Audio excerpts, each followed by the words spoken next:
अगर आप चाहते हो तो इसको आप एक्टिवेट करो, अगर आप नहीं चाहते तो इसे एक्टिवेट मत करो। সঞ্চার সাথী অ্যাপ নিয়ে গোপন নজরদারি ও ব্যক্তিগত তথ্য সুরক্ষা নিয়ে তৈরি হওয়া বিতর্কের মাঝে স্পষ্ট বার্তা দিলেন কেন্দ্রীয় টেলিকম মন্ত্রী জ্যোতিরাদিত্য সিন্ধিয়া। জানিয়ে দিলেন, ফোনে সঞ্চার সাথী চালু করা একেবারেই বাধ্যতামূলক নয়। চাইলে ব্যবহারকারী অ্যাপটি ইনস্টল করবেন, না চাইলে ডিলিটও করে দিতে পারেন। इसके आधार पर ना कोई स्नूपिंग है, ना कोई कॉल मॉनिटरिंग है। अगर आप चाहते हो तो इसको आप एक्टिवेट करो, अगर आप नहीं चाहते तो इसे एक्टिवेट मत करो।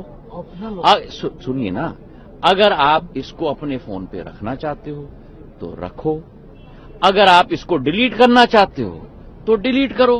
সোমবারই মৌখিকভাবে কেন্দ্র মোবাইল সংস্থাগুলিকে জানিয়ে দেয়, প্রতিটি স্মার্টফোনে বাধ্যতামূলকভাবে ইনস্টল করতে হবে সাইবার নিরাপত্তা অ্যাপ। চাইলেও যা ডিলিট করতে পারবে না গ্রাহকরা। বলা হয়েছে 90 দিনের মধ্যে যেসব স্মার্টফোন বাজারে নতুন করে আসবে, সমস্ত স্মার্টফোনে এই অ্যাপটি প্রিলোড করতে হবে। বর্তমানে বিশ্বের বৃহত্তম মোবাইল প্রস্তুতকারী এবং ব্যবহারকারী দেশগুলির মধ্যে প্রথমের দিকেই রয়েছে ভারত। স্মার্টফোন ব্যবহারকারীর সংখ্যা 1.2 বিলিয়নেরও বেশি। এই সমস্ত ফোনেই বাধ্যতামূলকভাবে সরকারি অ্যাপ যুক্ত করতে চাইছে কেন্দ্র। নয়, এই অ্যাপের নাম সঞ্চার সাথী। সাইবার প্রতারণা রোখার পাশাপাশি চুরি বা হারিয়ে যাওয়া ফোন ট্র্যাক, কালোবাজারে নকল ফোন বিক্রি রুখতে কার্যকরী অ্যাপটি। কেন্দ্রের রিপোর্ট অনুযায়ী এই অ্যাপ ব্যবহার করে এখনও পর্যন্ত 7 লক্ষ চুরি যাওয়া ফোন উদ্ধার করা সম্ভব হয়েছে, যার মধ্যে 50,000 ফোন শুধুমাত্র অক্টোবরেই উদ্ধার করা হয়েছে। এই অ্যাপ সংক্রান্ত নির্দেশিকা প্রকাশ্যে আসার পরই ফুঁসে ওঠে বিরোধী শিবির। বিরোধীদের দাবি, সাইবার নিরাপত্তার নামে আসলে আমজনতার ফোনে নজরদারির চেষ্টা করছে মোদী সরকার। So it is a snooping app. I mean, clearly it's ridiculous. Now, where else do they want to, I mean, citizens have their right to privacy. Even all of you must be having a right to privacy to send your own messages to family, friends, without the government looking at everything. It's not just one thing. It's not just snooping on the telephones. It's overall. They are turning this country into a dictatorship. It's an attack on privacy of the common people of this country. So actually, basically, this is an attack on constitution also.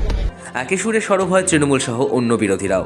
Social মিডিয়াতে আশঙ্কা ছড়ায়, যে সমস্ত প্রশ্ন ঘুরপাক খাচ্ছে তার অন্যতম হলো, এই অ্যাপের মাধ্যমে কি তবে ব্যবহারকারীর কল, মেসেজ বা লোকেশন নজরে রাখবে সরকার? এই বিতর্কেই সরাসরি উত্তর দিলেন সিন্ধিয়া। তার কথায়, কেউ চাইলে এটিকে অ্যাক্টিভেট করতে পারেন, না চাইলে করবেন না, আর কেউ না চাইলে অ্যাপটি ডিলিটও করে দিতে পারেন। সম্পূর্ণটাই ঐচ্ছিক। তিনি আরও জানান, সঞ্চার সাথীকে বাধ্যতামূলক করার কোনো সিদ্ধান্ত বা পরিকল্পনা নেই সরকারের। এর উদ্দেশ্য শুধুমাত্র সাধারণ মানুষের হাতে সাইবার প্রতারণা রুখতে একটি নিরাপদ টুল পৌঁছে দেওয়া। जब विपक्ष के पास कोई मुद्दा नहीं होता और विपक्ष मुद्दा ढूंढना चाहता है तो विपक्ष की मदद हम नहीं कर सकते। हमारी जिम्मेदारी है उपभोक्ताओं की मदद करने की, हमारी जिम्मेदारी है उपभोक्ताओं की सुरक्षा देखने के लिए। इसके आधार पर ना कोई स्नूपिंग है, ना कोई कॉल मॉनिटरिंग है। अगर आप चाहते हो तो इसको आप एक्टिवेट करो, अगर आप नहीं चाहते तो इसे एक्टिवेट मत करो। सुनिए ना, अगर आप इसको अपने फोन पे रखना चाहते हो तो रखो, अगर आप इसको डिलीट करना चाहते हो तो डिलीट करो। ये कस्टमर प्रोटेक्शन की बात है और हर भ्रम को मैं तोड़ने की कोशिश कर रहा हूं। कोई मैंडेटरी नहीं है। आप अगर रजिस्टर नहीं करना चाहते हो, मतलब कि उदाहरण के तौर पे इस ऐप का उपयोग नहीं करना चाहते हो तो रजिस्टर मत करो, वो डोरमेंट रहेगा। डिलीट करना है तो डिलीट कर लो। पर क्या हो, एक मिनट, पर हर व्यक्ति को देश में नहीं मालूम कि मुझे फ्रॉड से प्रोटेक्ट करने के लिए, मुझे चोरी से प्रोटेक्ट करने के लिए ये ऐप है, तो हर व्यक्ति तक ये ऐप पहुंचाना हमारी जिम्मेदारी है। সিন্ধিয়ার ব্যাখ্যায় স্পষ্ট, সঞ্চার সাথী থাকুক বা না থাকুক, তা সম্পূর্ণ নির্ভর করছে ব্যবহারকারীর ওপর। সরকার কোনো নজরদারির পথে হাঁটছে না, বরং প্রযুক্তির মাধ্যমে প্রতারণা রোধেই জোর দিচ্ছে।